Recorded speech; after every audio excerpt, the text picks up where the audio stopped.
We're rolling.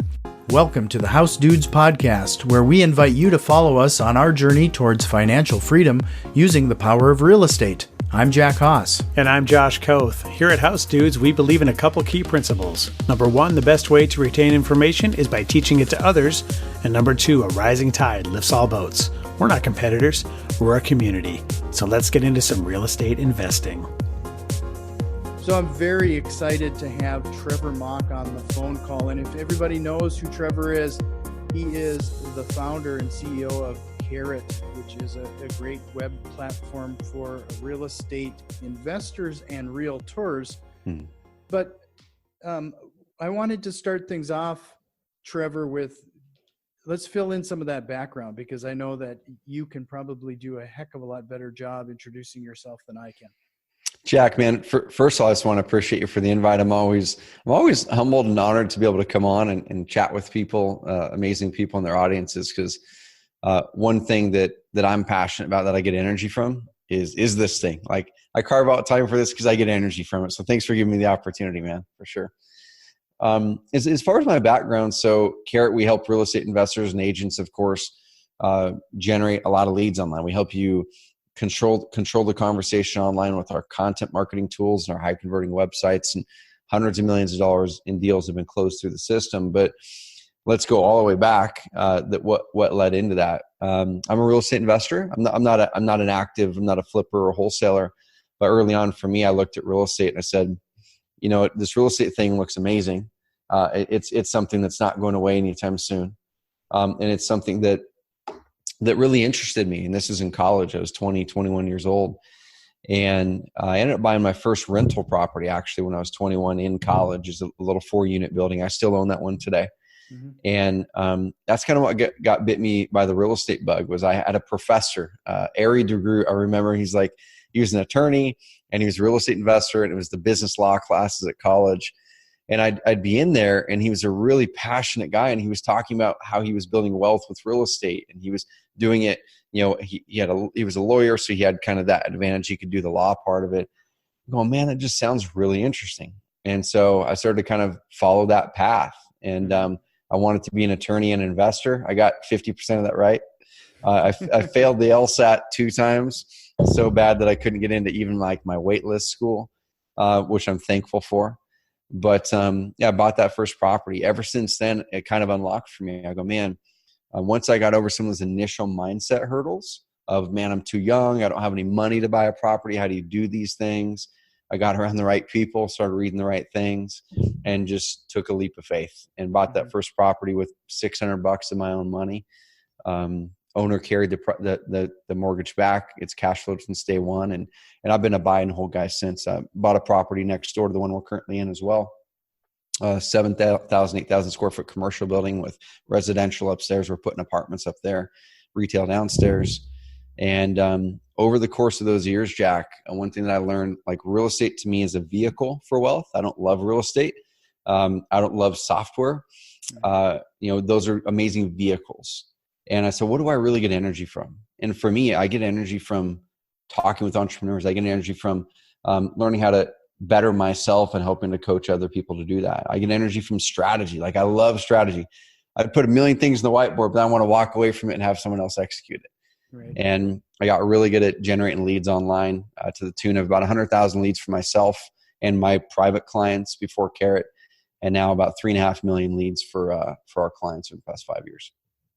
Yeah. So, it's kind of amazing how things kind of work out. So you started off down that road, becoming an investor, and then did you kind of stumble into this website thing? I mean, or was that a decided, like, I see a hole and I'm going to fill it? No, man, I wish I could have been smart enough to say, hey, I see a hole and I'm going to, proactively go fill it with a business. No. So, I graduated college. I bought that property in the college town that I grew up in, in Southern Oregon. And then we moved to Portland. So my wife and I, we got married right after college, moved to Portland for her master's degree. And while I was up there, that's when I thought I was going to wholesale houses, flip houses, buy more rentals. I didn't up there.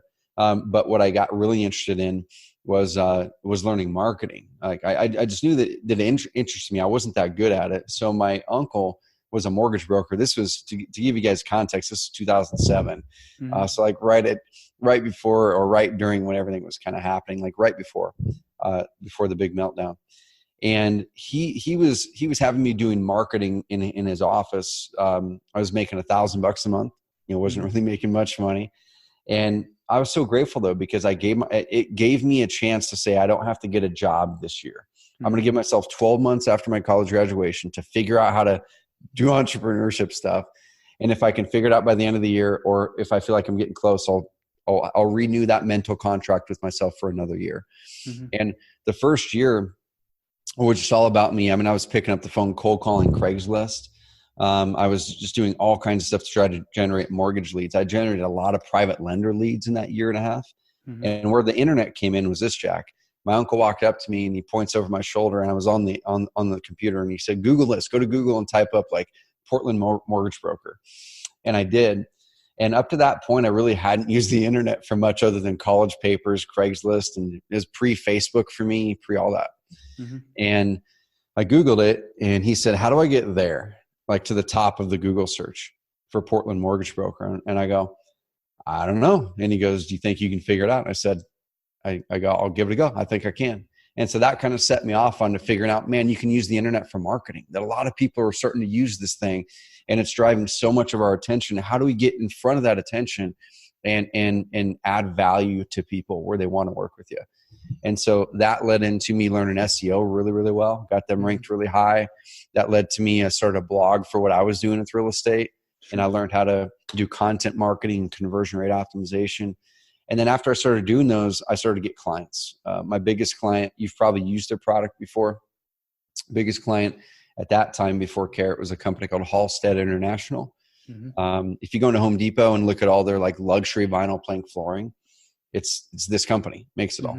At that time, they're about a $500 million a year company. I cold called them and pointed out the big issues they were having with their online credibility. If you would Google their product names, Allure flooring reviews, or whatever their product names were, other people were controlling the conversation around their brand. And I knew that with the right content and the right setup of your website, you could take over those Google search results with your own content and start to control the conversation. And so we did. Within 18 months, we took them from, it was like number 8 or 9 in HomeDepot.com in their category to number 1 within 18 months just with content. And so that's kind of the whole evolution of the skill set over the past, I guess it'd be like 12 years. And the website thing came up because I was generating tenant leads for myself online for my rental properties and for my Airbnbs now. And I would have buddies just being in the real estate space that would reach out to me and say, hey, like you're pretty good at this lead stuff. Can you get seller leads for me over here? Can you get cash buyers? And I would just take my model that I'd done. I'd spin up a website for them. It's the old fashioned way, like throw it up on a hosting account. You have to do all that wacky stuff. And it was like, it would load slow and all that. And we'd start to get really good at leads. And then eventually I had probably 50 to 75 of these websites up where I wasn't really making much money on, if any, that I had just done as favors for friends. Some of them were paying me $10 a month for hosting. And without going into it too deep, I was needing to make a shift in 2010. And there's a really good analogy, man, that I heard from a friend, and it really hit me just recently. Is everyone's heard what goes up must come down, right? But we often don't hear the opposite, which is before you really grow, you've got to start going down first. So let's take the analogy of a seed. And let's say you've got a seed, an apple tree seed in your hand. And that seed is just a seed. It's not an apple. It's not a tree. It's got to fundamentally change what it is in order to become a tree and then bear fruit. Right. And so you take the seed, you plant it in the ground, you put dirt over the top of it, you start watering it.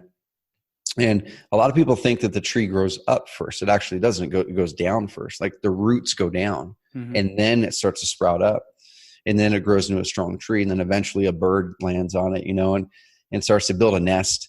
And then a little baby bird, and then the mama bird's up there flying around, coming back and feeding the baby bird. And the baby bird's like, man, I want to be up there where mom is. Gets up on the edge of the nest, and a bird doesn't immediately jump off and go straight up. it goes down first and then it flops. It's not working. It's working now. Like you're laboring and then you're going. And the same thing happens with a lot of people, myself included. Oftentimes you have to go down financially, down mindset wise, down whatever, to come back up. And that was my 2010 through 12 phase. I went from making low six figures a year as a 20-something year old guy to a $27,000 taxable income in 2011. And it was purposeful though. I cut all my businesses except for the consulting company. I got rid of everything that I felt was dragging my energy, that didn't have purpose, that didn't have connection for a greater purpose. And then I said, what's the one thing that's left that I need to cut? And the one thing, Jack, that was left that I needed to cut was the 75 or so websites on my reseller hosting account on HostGator. It was the one thing. Mm-hmm. And I was getting ready to send an email to all of them and say, man, this is a terrible business model for me and I'm not serving you well. I wasn't trying to make it a business model. I was trying to like pay my expenses, do a favor to all those people. And I said, I was getting ready to send the thing, say, hey, here's all of your hosting files. Like go set up your own account somewhere. And, thank you for the time. And right before I hit send, that day before I was going to hit send the next day, a buddy of mine who's a contractor walked into my office here into this building that I'm in. And he said, hey, can you pull this up in Google? Like a very similar story to my uncle. He's like, pull up Roseburg paving contractors. And he said, man, you can't find me anywhere on the first 2 pages of Google. And I set up this Wix website. It looks pretty, but it doesn't get me any leads. Even when people land there, it doesn't convert into a lead. Because you know how to do it. I go, man, I do. I know exactly what you need to do. You need to change this, and do this, and got to get off of Wix and do this other thing that performs better. And then it hit me. I'm like, man, this isn't a real estate issue. I'm not burnt out on real estate. I'm not burnt out on investors at all. I was burnt out on my business model previously. Right. This is a small business issue where everyone was focused on getting online. I just got to get online free, easy, simple, cheap. Once everyone's online, now I got to perform. And I felt, man, the next 10 years is all about performance. Sure. And so that's what it was. That was a long story, man. I wanted to take everyone through the whole mindset part of it, but that was the moment. It wasn't, I saw an opportunity. It was, I was trying to trim things down, and that was the last thing I was going to trim. Mm-hmm. And then my buddy walked in, and then I saw an opportunity, and I'm like, oh, okay, this is much bigger than I think it is. And I think I can help investors and agents better than anyone in the world doing this. Sure. So, you touched on that credibility part of it. And that's something that I've heard, especially in your podcast and a few other, your blog posts, and I've been stalking you a little bit. Let's talk about that. I mean, I think what, I've done websites, and I've tried a few other companies and everything in the past, and whether it's Wix or Squarespace or the list can be a mile long. In fact, I even just did a simple WordPress on something like HostGator myself at one point. Yep. But let's talk a little bit about the importance of credibility, what that means, especially online. Let's start there, and then I have another follow-up question after. Yeah, credibility is huge, and I think the best way to kind of relate credibility for people is picture the last time you were in a store, or you're at home and you're thinking about buying a product. And here's an example for me: that exact product, that Home Depot product, I was going to put it in a rental property of mine, and I was standing there at Home Depot in front of the aisle, and what do? I take out my cell phone right there in the aisle at Home Depot, and then I go to Google and I start searching for, this flooring product reviews, this one versus that one, this one discount, whatever it is. And so it's just natural to us when we get close, when we're researching, we do certain searches, we're searching for answers. And then when we're getting close to making a decision, we then start to look at this versus that, or this reviews. Like it happens almost every time. And I think people can relate to this too. You go to Amazon, and one of the things that we just all do on Amazon or Airbnb or whatever it is we look at the reviews, right? It's like, there's the product. And now I want to ask people this question is we will probably never buy a product on Amazon that has no reviews, right? Like you'll go there. The worst, like the worst is no reviews, because you go, I don't want to be the first one to be the guinea pig. And so almost always, anytime I see an Amazon product with no reviews, I bounce back and go find one with reviews. And so it's just hardwired into us right now. And so if you're doing direct mail or cold calling or Google pay-per-click or SEO or whatever it is, people go through a decision process. The first thing is they have to be problem aware, right? They've got to have a problem before they're going to go out there and seek a solution to it. As soon as they have that problem, they inherit the house, or they're going through the divorce, or whatever the reasons they need to sell, then they're going to start to seek out solutions. And depending on their motivation is how fast or how slow they'll seek out solutions. At that point, now they're going to be noticing the bandit signs along the street. Now they're going to be noticing that billboard over there that they didn't notice 2 months ago because they didn't have the problem. Now they're going to be going to Google, making Google searches. How do I sell my house quickly in Houston? Selling a house in divorce in Duluth. How to save taxes on selling an inherited house, like all these search types of phrases. And they're going to start broad, and then as they get closer, they're going to then find solutions. Oh, I got 2 postcards. I saw the bandit sign over there, and I visited these 2 websites, right? They've got 5 things in the solution bucket now. The only way that they can whittle down who do I work with out of those 5 or 6 is trust and credibility. And I guess the other thing is the offer price. Mm-hmm. But I think a lot of people would actually be really surprised that offer price isn't at the top of the list for most sellers. Right. It's who do I want to work with? Who do I actually feel comfortable with? Who's the person or company that will actually follow through with what they say? Mm-hmm. Because there's a lot of people out there that don't. And so that last part, guys, that last 15 yards, metaphorically, to close the deal is credibility, because they're going to be going to Google and searching your company name plus the word reviews, your competitors, and whatever they find on your website is what's going to help either guide them towards working with you, make them feel really comfortable, or push them away. And there's a lot of things you can do there. And we can talk about how to build credibility, whether you're newer or experienced. Well, you're actually walking right into what I was getting to here. Mm-hmm. To build credibility, what I definitely have learned is that a lot of people throw up a website, whether it's through GoDaddy or whatnot, and they expect that that's all they got to do. Yep. And that's a huge mistake. I mean, it'd be like putting a billboard on one road and hoping people just drive by and see it and then take action. I mean, what type of activities does a person, even with a site managed through Skerritt, I mean, yep, there's a lot of great content and a lot of tools that are provided there, but what type of additional actions do people still have to take? Like, dude, you're spot on. And it's kind of funny because the way that I look at any marketing, and we'll go with the online side of it, you got to get the foundation right first, right? Just like with a house.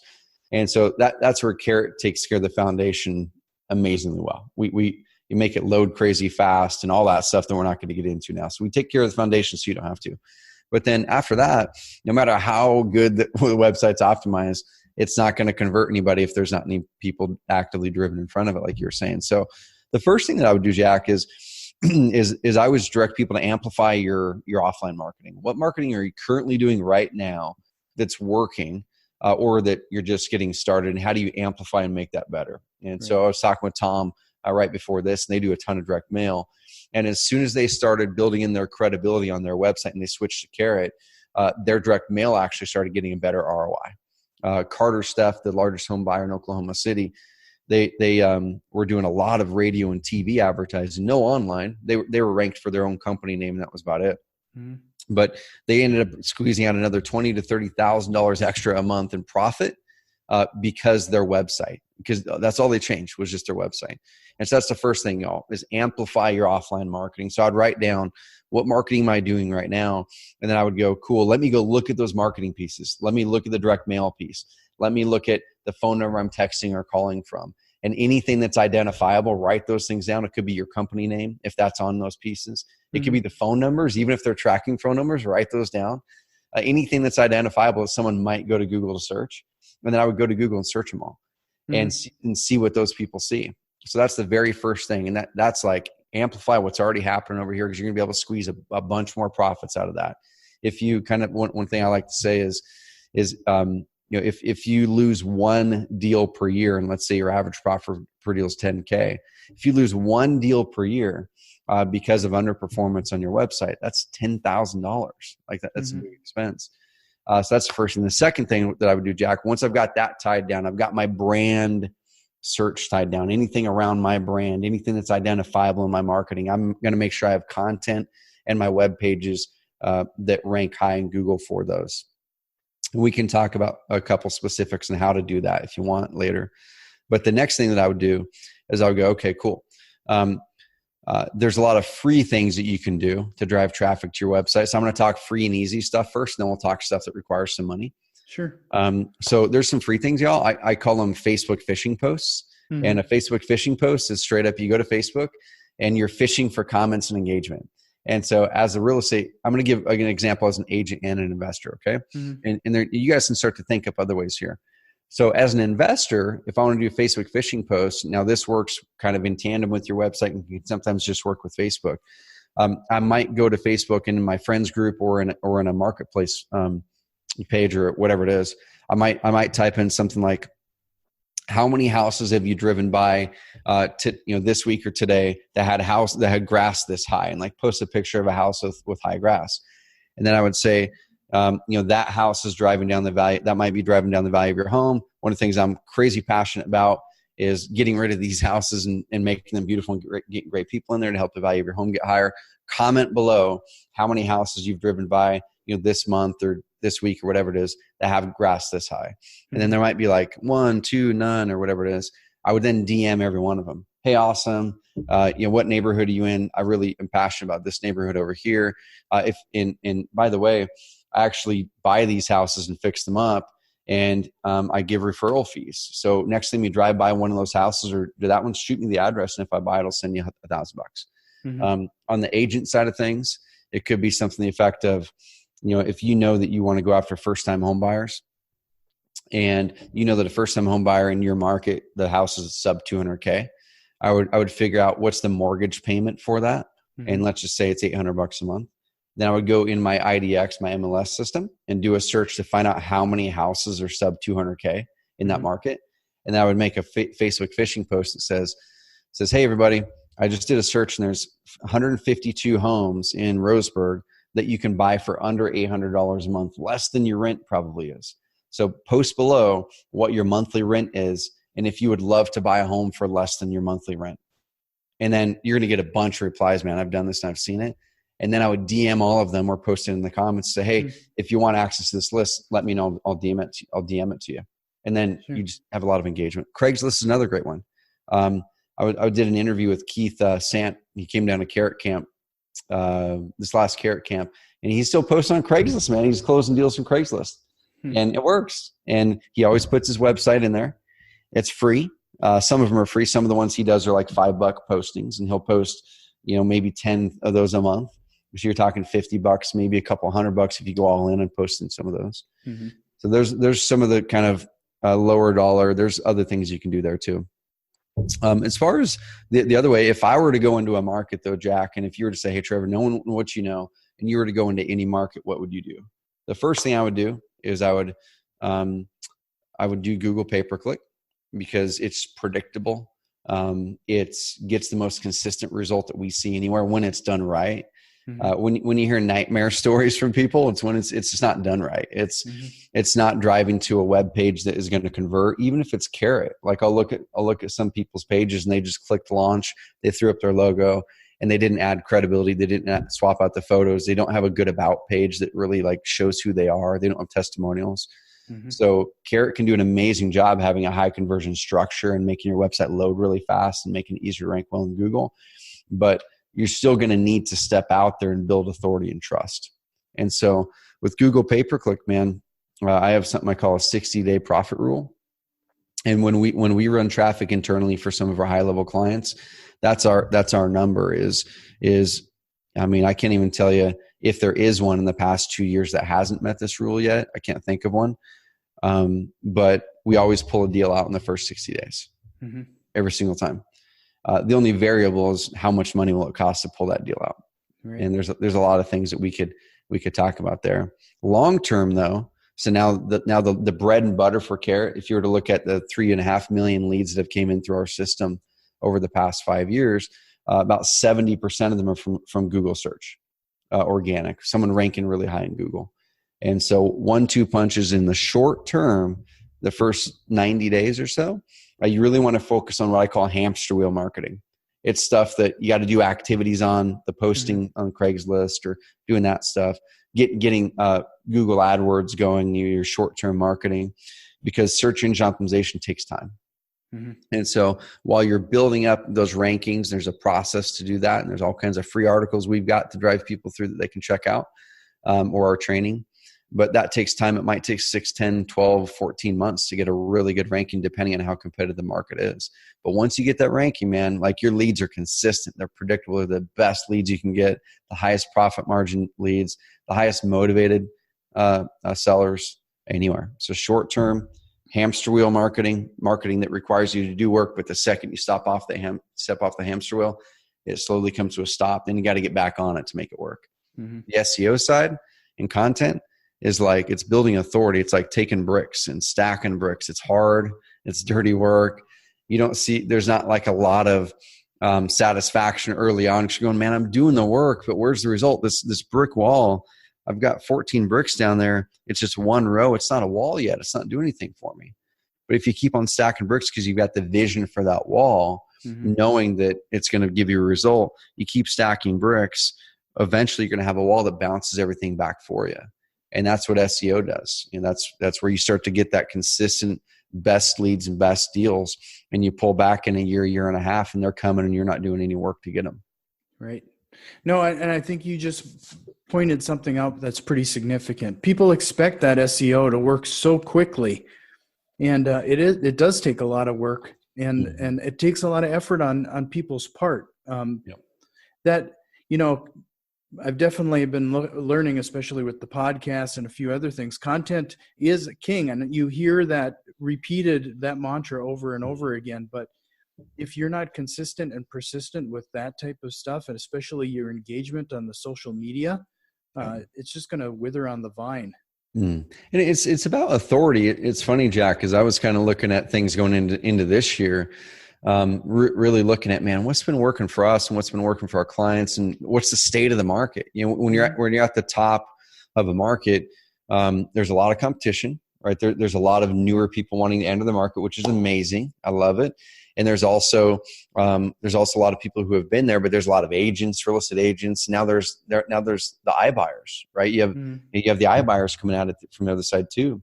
And so we're kind of in this perfect storm where the market is at, near, or in some spots a little bit on the other side of the top, which drives a lot of demand to be in the industry. So there's a lot more competition. And then you've got the iBuyers also squeezing in there. And when you really look at it, you go, man, how do I, as a newer investor or even the biggest in my market, how do I continue to thrive, or how do I crack through and make it work? And if you're a newer investor and you're looking at all the competition, going, how do I make that work? One of the best ways you can do it, number one, you got to follow someone who can be a mentor. Follow Jack and follow them. Follow someone that's like, these people are doing it. I'm just going to implement what they teach, and don't switch and do 100 different methods. Like, pick a person that you trust and just do what they teach. But then the next thing is, you've got to build authority. Like, how do you stand out from the others? How is it that you do stand out from that bigger investor? How do you stand out from the iBuyer? And the way that you do that is you do things that they can't do. They can't be you. They can't have your personality. And I don't say personality as in, hey, you're funny. They aren't you. Right. And so that's one of the first things I would do with my website is I would get myself on the website, or someone on my team if you're just flat out not comfortable. Sure. I'd like doing content, talking with the sellers that I'm working with, and doing little case study videos.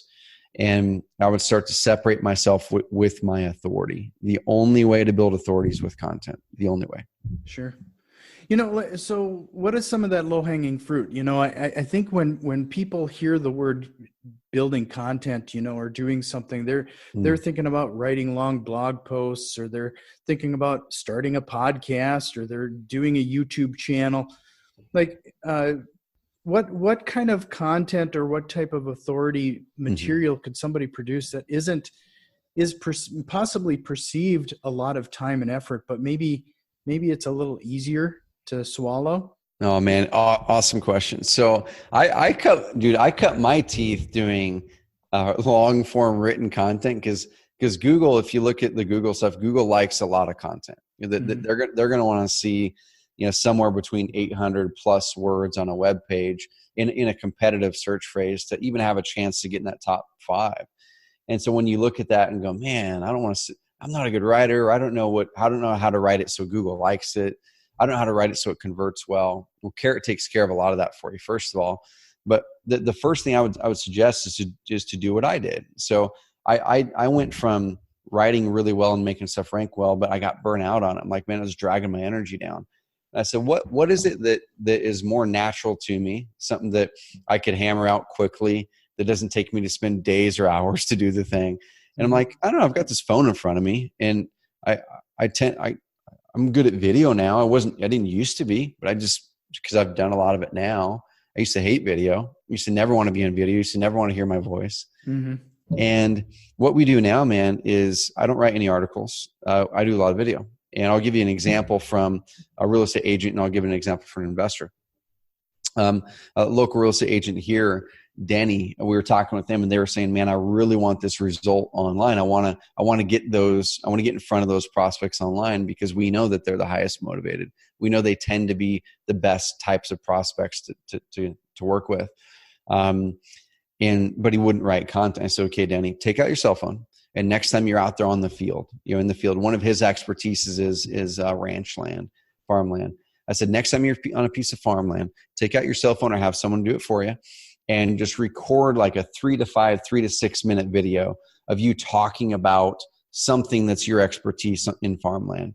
And then upload it to YouTube and put it through our feature called Video Post, which just yanks out your video content, all the words, puts it into an article for you, and then puts your video at the top of it. And then as long as you have a good title, which we coach you on, it has a really good chance of ranking well in Google. And then you can share it on social media and everything. So Denny does it. And this was years ago. This is 2016. And to this day, if you were to search like Roseburg farmland or Roseburg farmland for sale or any of those phrases, you're going to see Denny's 3-minute and 26-second video ranked #1 in Google over landandfarm.com, over LandWatch, over loopnet.com, because he went hyper niche, hyper local, and crushed it with content. It took him under 5 minutes to do the whole process. And so that's what I would do, Jack, is I would take out my cell phone. And if you're a real estate investor, even if you're a beginner, a lot of beginners kind of have a limiting belief saying, man, well, how am I going to do case studies or testimonials, or how am I going to teach this if I haven't done a deal yet? I would just document it. Like next time you go out on a property, let's say it's an inherited property, you're going to go check it out. After I see the property, I would take out my phone. I'm either standing there in front of the property or at the office or in the whatever makes sense for you. And I would say, hey, this is Trevor here with ABC House Buyers in Houston. And I was really excited because I had a chance to talk with Marcia today. And Marcia inherited a home here in Houston that she's looking to sell fast. And they gave us a call. They found us online. And so we headed over here. We got to talking with Marcia, and we're really looking to figure out if we could solve her problem, whether we buy the house or not. That's always depends on the situation. But here's what Marcia's situation was. And then I'd just kind of talk about the situation a little bit. And I'd say, here's what we actually talked with Marcia about, and a few solutions that she can have. Here's solution number 1, Here's the second one. Or the third one is they can actually sell to us for cash. We can close quickly, and it would eliminate all these burdens. Now, if you're looking to sell your house that you inherited here in the Houston market as well, just give us a call, give us a text, or go to our website at Blah. And we'd love to work with you, just like we've chatted with Marcia here. Just start to do that kind of stuff. Or something, Jack, that would be perfect, man. People want to see transparency these days. And, oh, man, the investors that add more transparency to the mix are the ones who are going to win. Take out the phone. And what your prospects are always thinking about is like, look at their objections. What objections do your sellers have? Well, one of them is, man, you're probably going to lowball me, because they heard that from somebody else. Another objection might be, well, shoot, is this too good to be true? Are you actually going to follow through with it? Because I heard from this person over here that they got bailed out on by 2 investors and the thing might not be real. Whatever, there's a lot of objections there, right? And so I'd write all those objections down. And then I would take out my phone and I would record a short video on each one, 3 to 6 minutes. The reason 3 to 6 minutes is important is because the average person speaks 120 to 160 words a minute. And when Google wants to see an article, it's minimum 500 words, but ideally closer to 800 or more. A 3-minute video is going to be around 500 words if you cut all the words out. 6-7 minute video is going to be over 800 words if you cut all the words out. So that's why it's important to not have a bunch of 30-second videos for the Google side. But I would, next time I'm making an offer, I'd take out my offer document and have someone film it or me do it myself.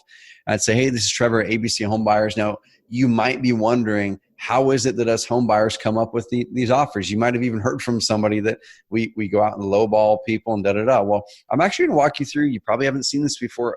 Other people do it, but one of our core values is transparency. I'm going to walk you through our exact offer process right here. And here's an actual property that we've been fortunate enough to work on, and we're making an offer on it right now. So here's what it looks like. And I would walk them through the whole thing. Like, fill it out. Here's why I'm doing this. Here's why I'm doing this. Here's how I came up with my number. And here's exactly what your offer is going to look like on this exact piece of paper, so they can know what to expect. Mm-hmm. And if you have any other questions, feel free to give us a call or submit the form on the website, and we'd be happy to work with you. Our number one aim is just to really deliver a great value to our clients. We understand we're not right for everybody, but we're right for a lot of people, especially if you want to sell fast, have the convenience, and you're willing to give up a little bit of your equity in exchange for speed and convenience. Mm-hmm. So to start to document those kinds of things, that's the content, and then put it through our video post feature. If you're not a Skerritt member, you can do the same thing. It just takes a lot more time, but you go to rev.com, rev.com. And you take that video, you upload it to YouTube, but then you send it through rev.com, and they'll transcribe it. They'll give you the words. It'll be about $1 a minute. And that process will probably take you somewhere between 40 and 60 minutes, because you got to log into Rev, upload the thing. They're going to email you. You got to copy it from your Word doc, paste it over here, get all the weird formatting out, build this thing over here. And it's going to take you a bunch of time. With the Skerritt thing, you just put it into video posts, which yanks the video in, imports it automatically. You push a button, it sends it out, gets it transcribed, yanks it back, makes an article, emails you, and says your article's done. And so that process is more like 4 minutes. It's funny you bring that up, because when I first started, I told you that we tried a variety of different website platforms and a few other things to get the job done. And I even went as far as uploading videos to YouTube, letting it do the captioning and then copying and pasting, because it would create a file or a page I could copy and paste. But then you have to go through the editing process, because that's not perfect. And in the end, it's like, the old adage, you're tripping over nickels to pick up the penny. There's a lot of wasted time and resources when you're the one. It takes quite a bit of time to edit and proofread that type of content. It does. And there's no transcription service, of course, that's going to be perfect. We've tested a bunch. Rev is definitely the best that we have found. But that's kind of the thing. I mean, Jack, one of my philosophies always is done is better than perfect. And You've probably heard that before. And originally I couldn't say that I lived that ethos for a long time, because I used to be a perfectionist quite a bit. And so as I've grown as an entrepreneur, I really realized the importance of speed, the importance of just get it done. There's certain things that should be done amazing. Like if you're making an iPhone and you're the head designer of iPhone, I think it's got to be pretty perfect, right? Like that's the reason people are buying it, is for perfection. Right. But if you're putting out content, and you're an investor, you're a software company owner, or whatever it is, they're probably not looking for straight up perfection in the article. They're looking for an amazing execution of the solution with you. And so focus on the things that are important. Done's better than perfect. And if I were to do content, I would do, if I were to walk through low budget strategy, what I would do in the first 90 days to 6 months, I would test out Facebook phishing posts. I'd do one of those a day. And we have a bunch of examples in our 30-day challenge that we have here at Skerritt. I would then, like Keith said, I would then test out Craigslist to see if Craigslist works in your market. Some markets can be really tough. Some we're still pulling deals out of in a big way. And there's some training, free articles and other things that we can walk you through. There's other Craigslist things that are working great too. And then the next thing that I would do is, if you have a budget for it, there's a whole different way to calculate your Google pay-per-click budget that is the correct way versus the wrong way. That a lot of people go the other route and get discouraged. But I would launch a Google ad pay-per-click campaign in my market if I had the budget for it. And I would start posting this content, posting a piece of content once a week. And in those early days, like I said, that's like stacking bricks. You're going to get discouraged because you're like, oh man, like 4 people saw it and it's not really ranking anywhere yet. But as you go with the online side, what you're looking for is momentum. Mm-hmm. Looking for momentum. You're looking to build evergreen marketing that is going to be there working for you in a year, in 2 years, in 5 years. Mm-hmm. Versus the other kind of marketing that still works, the hamster wheel marketing. Hamster wheel marketing is amazing. But once again, the second you step off of it, it starts to slow down and then grind to a halt, and you got to get back on it. That's not how you get freedom. That's not how you get flexibility. You can grow finances there, but you're going to be grinding yourself down, or you got to hire people for that, which is amazing. But the online side, if you do it right, builds evergreen marketing. And that's what we're seeing with ourselves, with so many of our clients who have executed it well, where they've done the work, they put in the time, they're getting the result, and they could go take a month-long vacation now if they wanted to, because they don't have to worry about the boom and bust of their lead generation cycle going like this. It's just it's like this now, which is cool.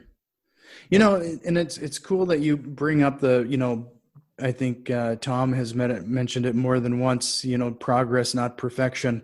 Yep. And I'm going to go to Skerritt as a perfect example of this. Some of my favorite pieces that you've done on your show are those ones where you are on your way to the gym or something, and you're shooting it in the car. Trevor Truck Talks, man. Yeah. And John Martinez does that type of thing too, where it's spur of the moment, it's top of mind, and you're shooting it. And I think a lot of people get held up on having some sort of high production value. Yep. It has to be perfect, like you said. And it's just generating that content. And I frankly, a lot of the stuff that we've seen the most traction with is the most raw. Like some of the stuff that gets a little bit more attention online, or even our postcards or our bandit signs. Mm-hmm. It almost seems like I'd be better off for a bandit signs to take a piece of cardboard and scrawling something on it. That gets more attention than something slick and polished. Man, people are looking for real these days, right? I mean, there's so many things that we look at that are the filtered version on social media, the filtered version of everything. And people yearn and they're looking for raw and real. And also there is the marketing psychology side of it too, where if you have a house that you're looking to sell, as an example, are you gonna go with the insanely polished, everything's perfect company and marketing that's just got everything dialed in? They've all got company vehicles and everything's like all dialed in. Or are you going to go with the one that's kind of the mom and pop, the helpful person? There is some psychology there where, well, shoot, if they have all this really high polish, they're probably pulling a higher profit out of this, right? Now, whether that's true or not, we don't know. But that's part of the psychology behind it is, well, man, they're probably going to be really expensive. They're going to offer me a crazy low offer because they're pulling more profits out. But I think a lot of it's just the connection. And you're spot on with the podcast, Jack. It's funny. I had a similar mindset too, where it was kind of stopping me from doing the podcast more, because I was trying to do everything in here or in our studio. And there were times when I wouldn't have a podcast ready. Like I don't know how the Trevor Truck Talk started. It was a Monday and I didn't have a podcast ready by the time I was heading home. And Brady on my team messaged me and he said, or Brendan on my team when he was running it at that time messaged me. He said, dude, I need a podcast to post for tomorrow. And I go, shoot, I don't have one. And so I could have made one or two choices. I could have either just said, we're just going to skip it this week. Mm-hmm. Or I picked up the phone. So let me just record this. And I'm so glad that we did that, because like you're saying, those are my favorite ones. Those are my favorite ones where it's just kind of coming from my brain, my heart, and what I'm thinking about that day, what I'm going through as an entrepreneur. And so I'm pumped to listen to it, man. That's awesome. Yeah. So, I feel like you and I could keep asking you questions, and I actually have a handful more that I could just we could just keep going, but I really value your time and the time you've given us so far. But I do have two last questions. So Hit me, man. First of all is, I'm always curious, how did you come up with Skerritt as a name? How we came up with Skerritt, man. Do we need to put this on our website? We talked about it. Brady's like nodding yes. He's like, yeah, we do. Oh, probably. It's good though. Like, it's a good conversation starter. I love it. So how we came up with Skerritt. My previous companies, they were good companies. We had good products. We were proud of them, but it wasn't something where I was like wrapped into this brand I was pumped about. We didn't have like big real purpose in those other companies. And so after, when I was going through that phase, when I had to make my bank account and income go way down before I could come up, I had to restart. I wrote down 5 non-negotiables. And I said, what do I want to make sure that any business I ever start moving forward always matches these things based off of what I've learned that I did not like in my previous businesses. Mm-hmm. And one of them was to have fun in business. I didn't have a lot of fun in my other one. And there are some other ones that are amazing, but they're not relevant to the Skerritt thing. And so when I came up with that idea after the contractor walked to my office, I'm like, well, I don't want it to make it just drill down to one industry. I think this is something that really is a problem that people have in a lot of industries. I want it to be fun. I want it to be brandable. And I sat there and said, what should a website be for small business? It shouldn't be a brochure. Man, that's what most of them are. It should just be a carrot. Like, a website should be a carrot where you're dangling in front of them and the person actually wants to bite it. Mm-hmm. And so that's what it was. And then, of course, after that, we're like, man, you can do all kinds of cool stuff with it, like carrot pens. Yeah. And I swear there's water in this thing. All kinds of cool stuff. So it's fun to brand. So, and then I always ask, is there a question you wish I would have asked? Man, that's a good question. I don't know about a question that I wish that you would have asked. I just love having these conversations, honestly, but I will give you an answer to that. The things that I right now like talking about the most are how does a person crack through any roadblock or barrier, whether it's mental or real, in front of them right now in their life or business. And that really interests me, because when I look at newer investors or entrepreneurs who are wanting to start, or someone who's really experienced in hitting a rut, which I've been in all those spots, and you continue to be in those spots. Like, it's not I hit that rut and I'm never going to have it happen again. Everything goes in waves, right? Those are the conversations I really, really insanely love right now in this phase, because I appreciate those downs now. I appreciate and recognize and expect to hit a ceiling sometime in the next 18 months ahead of me. I don't know what it's going to be. I know that I will hit one, and now I know better ways to get through it. So that right there is a combo I could talk on another 2 hours. I did it at Skerritt Camp for a 30-minute presentation, man, just on stuff that I've been starting to do internally, personally, that got me through my latest massive mindset shift and through the next level. And I did it to the 15 people in the room, and outside of that event, 5 or 6 of them they took the challenge I gave them. And I didn't tell this guy to quit smoking. I didn't tell him to start running in the morning. I didn't tell him any of that stuff. I had him map out the things that he does not like about his current self, not physical, not stuff he can't change, but your habits, who I currently am being. And I had him write why is it that you don't like those things about yourself? Like, why does it matter to you? Then on the flip side of it, I had him write, who is the person that you want to become? How would they act? What habits would they have? How would they show up in life? Anything that you want to write, who is that person? And then outside of that, I gave him a challenge called the 1% journey, man. And it's lighting these people up. Like, Brent Moreno left. He hasn't smoked since Skerritt Camp, and he's been smoking for 10 years. He doesn't run. He's been running 3 miles a day. I didn't tell him to run. He hasn't drank any alcohol since Skerritt Camp. I didn't tell him to stop drinking alcohol. I like my beer. But he completely shifted the mind, the visual in his brain of, who do I want to become? The person I'm currently being right now is not that. And it's stopping me from becoming the person I want to be and making the impact I want to make. So that topic right there, man, I could talk on that for hours.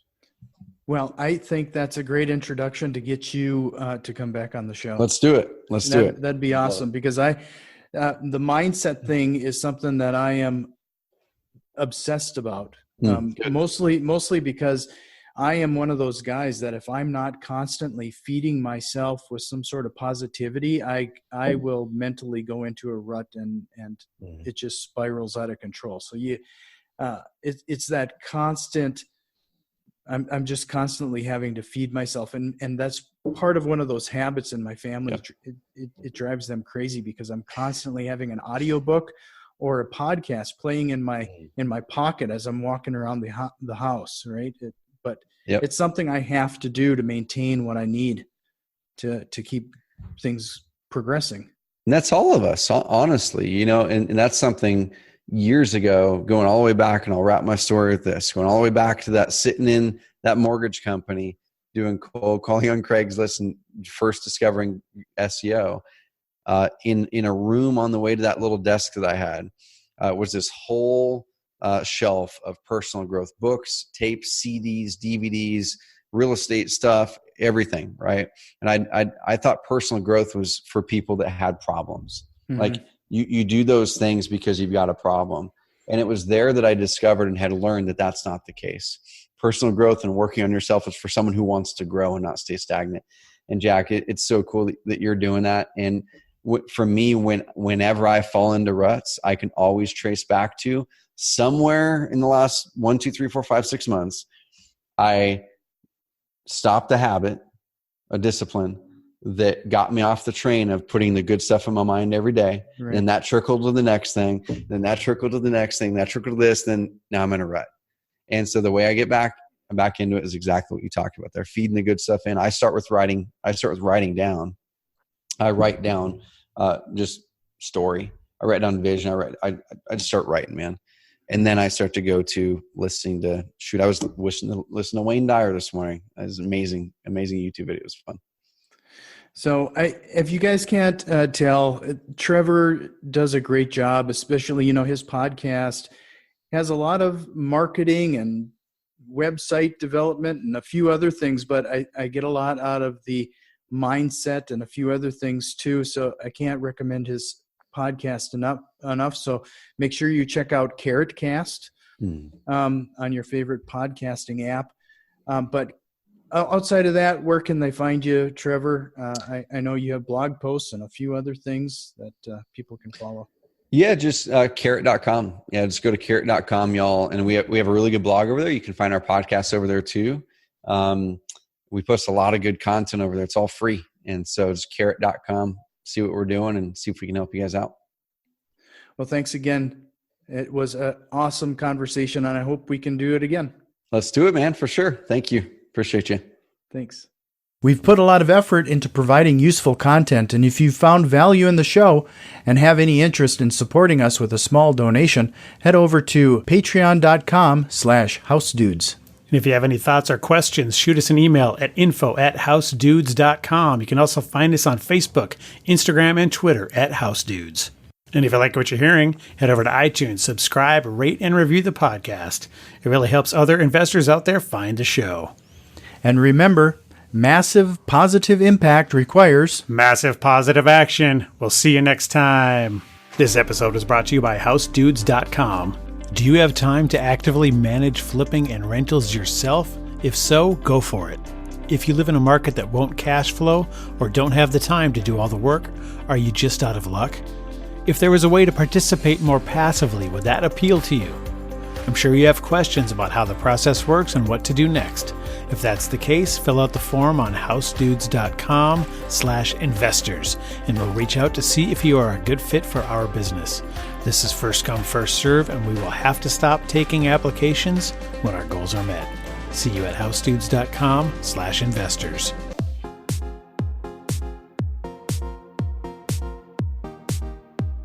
I don't like to tell a man what to do with his money, but if you ain't investing in property, then you're dumber than a dummy. I'm not dumb. I'm smart. Well, buy property. That's my advice.